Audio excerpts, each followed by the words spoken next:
All right, so all that's left to finish this example is just to show that if we multiply A with the identity matrix, but with the factors in the other order, then we still get A back as a result. So just a reminder, in this case, the identity, you know for a fact that that has to be the 3 by 3 identity matrix because that's the only thing that would make sense here. The context of seeing A and the identity multiplied, that dictates that the identity must be 3 by 3 in this case because A is 2 by 3. And in order for the product to actually be defined, remember, these two numbers must agree. So that's how we know that the factor on the right is actually the 3 by 3 identity matrix. So, okay, well, what are you going to get? If you actually multiply these two, well, the two inner numbers agree, right? The 3's match up, so you know that the two outer numbers are going to determine the dimensions of the result. You're going to have a 2 by 3 matrix that the product works out to be. So, and that's at least consistent with the fact that we're expected to show that this is equal to A, but let's actually work out the entries.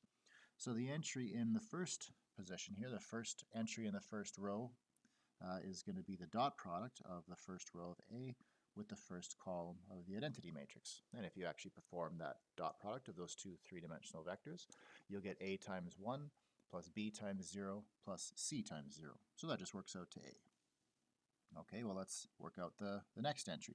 So the entry in this position, so the one that occupies the first row and the second column, we'll take the dot product of these two vectors. And you can see what's going to happen. The A and the C are both going to get multiplied by 0, and the B is going to be multiplied by 1, and you're just going to be left with B here for that entry.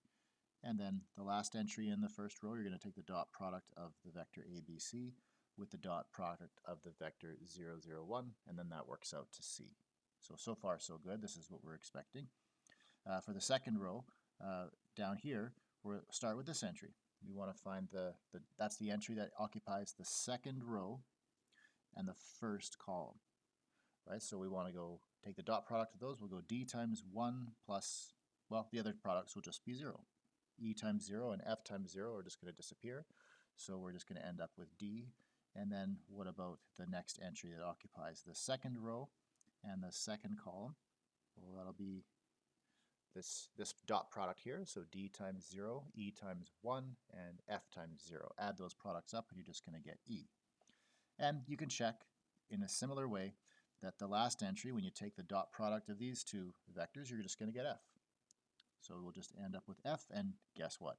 That's exactly what the matrix A is, so we're done. We did what was asked.